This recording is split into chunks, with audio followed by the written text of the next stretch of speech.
പൂഞ്ഞാലിലെ PC ജോർജും ജോർജിന്റെ മോൻ ഷോൺ ജോർജും വന്നിട്ട് ഭയങ്കര മുസ്ലിം സ്നേഹവും ഭയങ്കര മുസ്ലിം പ്രണയം കാണിക്കുന്നില്ലേ? അതെന്തിനാ നിങ്ങൾക്ക് മനസ്സിലായ? എനക്ക് മനസ്സിലായി കേട്ടാ. ആ സംഭവം എന്താണെന്ന് നിങ്ങൾക്ക് ഞാൻ കാണിച്ചു തരാം. 2-3 ദിവസം തന്നെ ഒരു യൂട്യൂബ് ചാനലിൽ പൂഞ്ഞാലിലെ ജനങ്ങളോട് പോയിട്ട് PC ജോർജിനെ കുറിച്ച് കുറച്ച് അഭിപ്രായം ചോദിച്ചു. ഒരാള് പോലും PC ജോർജിനെ കുറിച്ച് നല്ലൊരു അഭിപ്രായം ആ വീഡിയോയിൽ എവിടെയും പറഞ്ഞിട്ടില്ല. ഈ യൂട്യൂബ് ചാനലിൽ പോയിട്ട് പൂഞ്ഞാലിലെ ജനങ്ങളോട് ഈ ചോദ്യം ചോദിക്കാനുള്ള കാരണം എന്താ അറിയാം? നമ്മളെ പൂഞ്ഞാലിലെ ജോർജ് തന്നെ ഈ യൂട്യൂബ് ചാനലുകാരോട് വെല്ലുവിളിച്ച്, നീ ഇപ്പം പോയിട്ട് പൂഞ്ഞാലിലെ ജനങ്ങളോട് എന്നെപ്പറ്റി ചോദിച്ചു നോക്കടാ, അവര് കഴിഞ്ഞ പ്രാവശ്യം എന്നെ തോപ്പിച്ചതിൽ അവരിപ്പം ഖേദിക്കുന്നുണ്ട്, അവരിപ്പം സങ്കടപ്പെടുന്നുണ്ടെന്ന് പറഞ്ഞിട്ട് വെല്ലുവിളിച്ചാണ്. ആ വെല്ലുവിളിയും സ്വീകരിച്ചിട്ടാണ് ആ യൂട്യൂബ് ചാനൽ നേരെ പൂഞ്ഞാലിലെ ജനങ്ങളുടെ അടുത്തേക്ക് പോയത്. ജോർജ് എന്താ വിചാരിച്ചെന്നറിയാം? ഒരിക്കൽ തോപ്പിച്ചതുകൊണ്ട് പൂഞ്ഞാലിലെ ജനങ്ങൾക്ക് അയാളുടെ ദേഷ്യം മൊത്തം മാറിയെന്നാണ്. എവിടെ ദേഷ്യം മാറാൻ പറ്റില്ല? അത്രമാത്രം സ്നേഹിച്ച ഒരാള് ഒറ്റിക്കളഞ്ഞാല്, ചതിച്ചു കളഞ്ഞാല് ഒരാൾക്ക് പോലും മരിക്കും വരെ മറക്കാൻ പറ്റുമോ? അത് നമുക്കെന്തായാലും പൂഞ്ഞാലിലെ PC ജോർജ് ആ യൂട്യൂബ് ചാനലുകാരനെ വെല്ലുവിളിക്കുന്ന വീഡിയോ ആദ്യം കണ്ടിട്ട് വരാം. അതിനുശേഷം പൂഞ്ഞാലിലെ ജനങ്ങൾ PC ജോർജിന് കൊടുക്കുന്ന മറുപടിയും കേൾക്കാം. വാ. PC ജോർജ് ഞങ്ങളുടെ ഒരു കുടുംബത്തിലെ മെമ്പറാണെന്ന് പറയുന്നു. അത്തരം രീതിയിലേക്ക് താങ്കൾക്ക് അടുക്കളയിൽ വരെ കയറാനുള്ള ഇപ്പൊ നിറയെ ചോദിച്ചു എന്നെ ഉണ്ടെന്ന്, ഇപ്പൊ എന്നെ ഉണ്ടെന്ന് നിറയെ ചോദിച്ചു അഭിപ്രായം കേൾക്കാമല്ലോ. മുട്ടം തെറിയായിരിക്കും.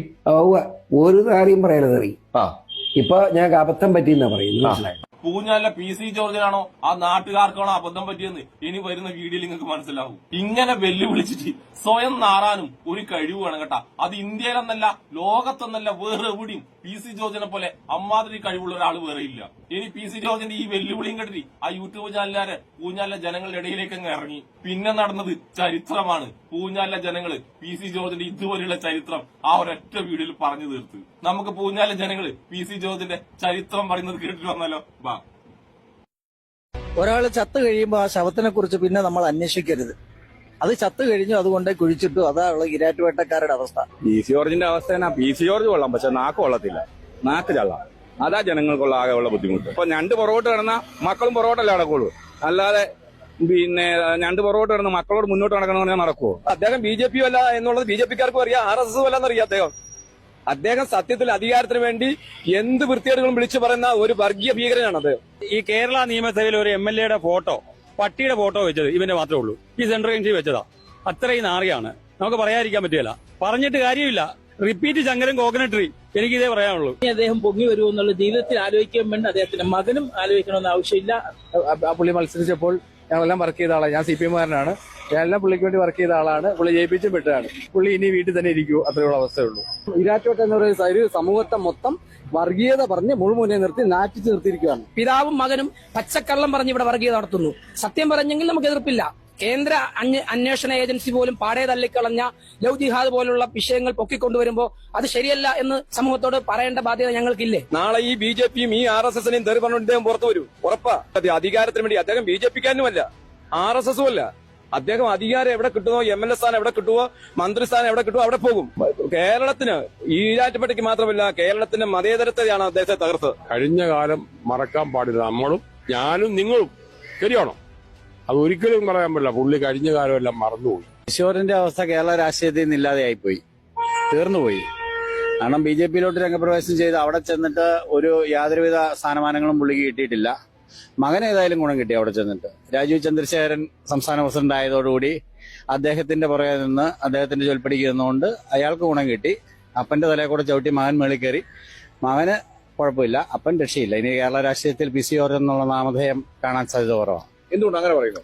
അങ്ങനെ പറയുന്നത് പറഞ്ഞാൽ ഇവിടെ മുസ്ലിം സമുദായമാണ്. ഇരാറ്റുപേട്ടയെ സംബന്ധിച്ച്, ഞാനൊരു ക്രൈസ്തവനാണ്. ഇരാറ്റുപേട്ടയെ സംബന്ധിച്ച് മുസ്ലിം സമുദായമാണ് അദ്ദേഹത്തെ വോട്ട് ചെയ്ത് വിജയിപ്പിക്കുകയും അതുപോലെ കൊണ്ടുനടന്നുകൊണ്ടിരുന്നത്. അവർക്കെതിരെ വർഗീയത പറയാൻ തുടങ്ങിയപ്പോൾ മുതൽ അദ്ദേഹത്തിന്റെ പതനം തുടങ്ങി. താങ്കൾ ഒരു ക്രിസ്ത്യനാണ്. വർഗീയതയെ താങ്കൾ അനുകൂലിക്കുന്നുണ്ടോ? ഒരിക്കലുമില്ല. വർഗീയത, ഞാൻ എന്റെ കൂട്ടുകാരും ആളുകളും എല്ലാം ഈരാറ്റുപേട്ടയാണ്. എല്ലാ മുസ്ലിം സമുദായങ്ങളുമായ എല്ലാ ആളുകളുമായിട്ടാണ് നമുക്ക് ബന്ധം. ഒരു പൊതുപ്രവർത്തനം പറയാൻ പറ്റുന്ന കാര്യങ്ങളല്ല അദ്ദേഹം പറഞ്ഞിരിക്കുന്നത്. അതുകൊണ്ട് അദ്ദേഹത്തിന്റെ പതനം അദ്ദേഹം തന്നെ വിളിച്ചു വരുത്തിയതാണ്. മുസ്ലിം സമുദായത്തെ അടച്ചാക്ഷേപിക്കുകയല്ലേ? വളരെ 1-2 പേരെ പറഞ്ഞ സാരമില്ല. ഒരു സമുദായത്തെ അടച്ചാക്ഷേപിക്കുക എന്ന് പറഞ്ഞാൽ അത് ശരിയായ നടപടിയല്ല. അത് ഞങ്ങൾ ആരും ഒരു സമുദായം അതിന് കൂട്ടു നിൽക്കുന്നില്ല. ക്രൈസ്തവരുടെ അപ്പസ്തോലനാകാൻ പുള്ളി ശ്രമിക്കുകയും വേണ്ട. ക്രൈസ്തവരുടെ അപ്പസ്തോലനല്ല പുള്ളി. ക്രിസ്ത്യൻ സമുദായം ഒരുപാട് അദ്ദേഹത്തിന്റെ കൂടെ ഉണ്ടെന്നല്ലേ അവകാശപ്പെടും? അദ്ദേഹത്തിന് അവകാശപ്പെടാമല്ലോ. ഇപ്പൊ ഞാൻ എന്റെ കൂടെ 1000 പേരുണ്ടെന്ന് പറഞ്ഞാൽ ഉണ്ടാവോ? ഇല്ല. ക്രിസ്ത്യൻ സമുദായം ഒന്നും അദ്ദേഹത്തിന്റെ കൂടെ ഒരു സമുദായവും ഇല്ല. വർഗീയതയ്ക്കെതിരെ ഇവിടെ വർഗീയതയില്ല. കേരളത്തെ സംബന്ധിച്ച് ഇവിടെ വർഗീയതയില്ല. വർഗീയത ഉണ്ടെങ്കിൽ ഇവിടെ എല്ലാവരും ഒരേപോലെ ജീവിക്കാം. അതാണ് അതിന്റെ കാര്യം. പൂഞ്ഞാലിലെ ക്രൈസ്തവർ തന്നെ PC ജോർജിനെ എടുത്തിട്ട് അലക്കിയെന്ന്. പിന്നെ അവിടുത്തെ മുസ്ലിങ്ങളുടെ കാര്യം ഹിന്ദുക്കളുടെ കാര്യം പറയേണ്ട ആവശ്യമുണ്ട്. ഇപ്പൊ നിങ്ങൾക്ക് PC ജോർജിന് മുസ്ലിങ്ങളോട് സ്നേഹവും പ്രണയവും വന്നത് എന്താണെന്ന് മനസ്സിലായില്ലേ? സ്വന്തം സമുദായമായ ക്രൈസ്തവര് എന്തായാലും തിരിഞ്ഞു നോക്കൂല മനസ്സിലായി. അപ്പൊ അച്ഛനും മോനും തോന്നിയ പുതിയ ഐഡിയാണ് മുസ്ലിങ്ങളെ മൊത്തം അങ്ങ് സ്നേഹിച്ചു കളയാ, മുസ്ലിങ്ങളെ മൊത്തം അങ്ങ് പ്രണയിച്ചു കളയാ. അവരപ്പം തന്നെ വോട്ട് മൊത്തം അച്ഛനും മോനും കൊടുക്കുന്നു. എന്റെ പൂഞ്ഞാലിലെ PC ജോർജും മോനും മനസ്സിലാക്കേണ്ട ഒരു കാര്യം തന്നെ അറിയാം. ഒരിക്കൽ ചൂടുവെള്ളത്തിൽ വീണാലി പിന്നെ രണ്ടാമത് പച്ച വെള്ളം കണ്ടാലും എല്ലാരും ഒന്ന് പേടിക്കും. എന്റെ പൂഞ്ഞാലിലെ ജോർജ് ശരിക്കും പറഞ്ഞാലുണ്ടല്ലോ, പൂഞ്ഞാലിലെ ജോർജ് നിങ്ങൾ മനുഷ്യനായിട്ട് തന്നെ ആ പൂഞ്ഞാലിൽ നിന്നിരുന്നില്ല. നിങ്ങൾ മരിക്കുന്നത് വരെ, അതിനുശേഷം നിങ്ങളുടെ മകനുണ്ടല്ലോ, മകന് മരിക്കുന്നത് വരെ അവിടെ സ്ഥിരമായി വിജയിക്കുമായിരുന്നു. കാരണം അവിടെയുള്ള ഭൂരിപക്ഷമായ മുസ്ലിങ്ങളുണ്ടല്ല, നിങ്ങൾ അത്രമാത്രം സ്നേഹിച്ചിരുന്ന്, നിങ്ങൾ അത്രമാത്രം വിശ്വസിച്ചിരുന്നു. പക്ഷെ നിങ്ങളുണ്ടല്ല, ചോറ് തന്ന കൈക്ക്, പാല് കൊടുത്ത കൈക്ക് തന്നെയാണ് കൊത്തിയത് പൂഞ്ഞാലിലെ ജോർജ്. അതുകൊണ്ട് അച്ഛനും മോനും ഇതുപോലത്തെ ഉടായിപ്പായിട്ട് ഇറങ്ങിയിട്ട് ഒരു കാര്യമില്ല. ജയിക്കൂല എന്ന് പറഞ്ഞാൽ 100% അച്ഛനും മോനും അവിടെ ജയിക്കൂല. അച്ഛനും മോനും മാത്രമല്ല, അച്ഛന്റെയും മോന്റെ അനുഗ്രഹം വാങ്ങിയിട്ട് വേറെയും കുറെ വേട്ടാവളിയന്മാർ വരുമല്ല, അവരവരെ നിലം തൊടാതെ തോപ്പിച്ചിരിക്കും. ഈരാറ്റുപേട്ടയിലെ എല്ലാ മനുഷ്യരും, മുസ്ലിങ്ങൾ മാത്രമല്ല ക്രൈസ്തവരും ഹിന്ദുക്കളും എല്ലാരും കൂടി ഈരാറ്റുപേട്ടയിലും പൂഞ്ഞാലിലും PC ജോർജിന്റെയും മോന്റെയും അനുഗ്രഹത്തിൽ വരുന്ന എല്ലാ സ്ഥാനാർത്ഥികളെയും ഒരുമിച്ച് തോപ്പിച്ചിരിക്കും. ശരിക്കും പറഞ്ഞാണ്ടല്ല, പൂഞ്ഞാലിലെ ജനങ്ങളെ അഭിമുഖം എടുക്കാൻ പോയ ഈ ചങ്ങായിന്റെ ചാനലിന്റെ മൈക്കും ക്യാമറയും വരെ അടിച്ചുപോയി. കാരണം അമ്മാതിരി തെറിയാണ് പൂഞ്ഞാലിലെ ജനങ്ങൾ PC ജോർജിനെ വിളിക്കുന്നത്. അത് ഇന്നലെ എഡിറ്റ് ചെയ്തിട്ട് കിട്ടാവുന്ന നല്ല തെറികൾ മാത്രമാണ് ഈ ചാനലിൽ വെച്ചിട്ടുള്ളത്. അപ്പൊ കട്ടാക്കിയ തെറി, ഇപ്പൊ ഈ വെച്ച തെറി ഇച്ചിട്ടുണ്ടെങ്കിൽ ആ കട്ടാക്കിയ തെറി എത്രമാത്രം വലുതായിരിക്കും. അതെങ്ങാൻ ഈ ചാനലിൽ വെച്ചിട്ടുണ്ടെങ്കിൽ നമ്മൾ PC ജോർജിന്റെയും മോൻ ഷോൺ ജോർജിന്റെ അവസ്ഥ എന്തായിരിക്കും? അങ്ങനെ ഈരാറ്റുപേട്ടക്കാരെയും പൂഞ്ഞാറുകാരെയും വെല്ലുവിളിച്ച PC ജോർജ് വീണ്ടും ശവമായി, പവനായി, ശവമായി. അപ്പനെ ഇഷ്ടപ്പെടുന്ന എല്ലാവർക്കും എന്റെ ഒരു നല്ല സുലാൻ.